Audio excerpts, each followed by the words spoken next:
Boa noite, tudo bem? Devido ao aumento do contágio pelo novo coronavírus, as declarações da OMS de que o mundo está em estado de pandemia, as definições ainda não tão claras do governo, dos sindicatos e a paralisação das aulas, as empresas Grupo Rebit, FTD Educação, Centro Britânico, Miller Martin Advogados, Primeira Escolha Avaliações e Agenda Edu se uniram para criar uma força-tarefa com o objetivo de auxiliar, orientar e dar suporte às escolas nesse novo desafio. Hoje é a segunda reunião que nós vamos fazer com o Dr. Célio Miller, especialista jurídico na área educacional. Seja bem-vindo. Obrigado, Christian. Boa noite, pessoal. Boa noite, gestores educacionais. Temos muita satisfação de participar desse grupo de trabalho, desse plano de contingência, buscando as melhores soluções nesse momento de crise, inegavelmente uma crise que se instalou, e a gente tem que mostrar de todas as formas que a instituição de ensino é forte, vai suportar isso, vai superar junto a toda a comunidade escolar. Nós recebemos hoje 800 perguntas. Aí nós compilamos, o Explora Pesquisas compilou essas perguntas, e o foco principal é pagamento de mensalidades, que eu faço.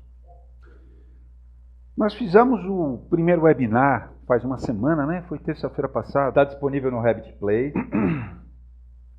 Muita coisa mudou em uma semana e muita coisa tem mudado diariamente, dentro das regras legais, dentro do comportamento, da observância do mercado. Infelizmente, a pandemia ela se intensificou no Brasil, e a figura aí da contaminação comunitária aumentou bastante o volume de pessoas infectadas, infelizmente o número de óbitos, mas estão sendo tomadas atitudes, medidas de contenção, entre as quais a suspensão de aulas que ocorreu na maior parte das escolas. E eu tenho sido muito procurado exatamente por essa questão, entre outras, né, da inadimplência. Vamos colocar um minuto na pele dos pais. Eles estão vendo o serviço educacional acontecer? Não, eles estão vendo os filhos em casa. Independente da questão social, de relacionamento ou não, eles não estão observando o trabalho realizado pela escola. Então, o primeiro ponto é, legalmente, a escola ela vendeu uma matrícula, ela vendeu um ano letivo. O serviço educacional ele é desenvolvido dentro daquilo que a LDB prevê, que são pelo menos 800 horas de ensino no ano. Nós teremos obrigatoriamente uma mudança de calendário. Nós teremos uma mudança da forma de apresentação dessas 800 horas. Depois a gente vê se vai haver necessidade de reposição de aula, se vai haver ou não. Dá para saber isso agora, né? A gente vai conversar ainda hoje a respeito disso. Mas nós não vamos ter condições de apresentar o mesmo calendário que era previsto no início de 2020. Nós nos obrigamos a prestar o serviço educacional durante o ano letivo e esse serviço educacional será prestado. Se ele será prestado, nós continuamos tendo direito ao recebimento da anuidade escolar. Então, mas a partir desse princípio, ele tem que ser prestado. Sim, esse serviço tem que ser prestado de uma forma ou de outra.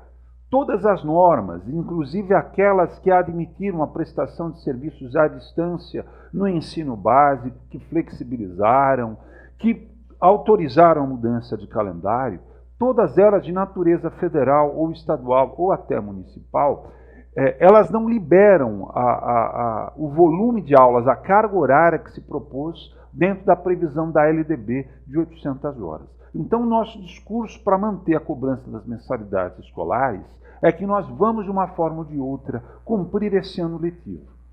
Só que, Christian, uma coisa é nós falarmos legalmente o que a escola pode fazer. A escola tem o direito de cobrar a mensalidade pelo serviço regular, mas será que os pais vão ter condição de pagar? Nós estamos falando agora de uma crise econômica global. Estamos falando de suspensão de atividades da maior parte das empresas. Muita gente trabalha por conta, muita gente vai perder o emprego. A maior parte da população vai ter queda de renda e ela não está observando o serviço educacional ser prestado. Então, mas a partir desse princípio, se eu não observar, é que eu não pago mesmo. Agora, não é todo mundo que vai perder o emprego. Tem uma parcela da população que ainda vai ter dinheiro para pagar a escola particular, sim. Concordo, por isso que é o posicionamento da escola que conta. Legalmente, a escola pode cobrar a mensalidade pelo serviço regular, porque ela se obrigou a cumprir o ano letivo e ela vai cumprir, só vai modificar o calendário. Então, legalmente, mas do ponto de vista moral, psicológico, tem aumentado demais o volume de pais e de famílias reclamando que não está vendo o serviço acontecer e por isso não entende justo. Por isso que eu quero que a gente se coloque na pele dos pais. Se não é justo pagar por um serviço que ele não vê ser prestado. Se a escola demonstrar, desde já que está enfrentando a situação, continua prestando seu serviço à distância, porque é aquilo que pode ser feito. Nós suspendemos aulas presenciais. Não significa que nós fechamos as portas e vamos esperar ver o que acontece depois. Essa política da escola como posicionamento é muito importante, até para reforçar a situação da cobrança de mensalidades. Então, um discurso importante, interessante nós não vamos parar de dar aula. A aula era presencial e agora a aula vai ser virtual.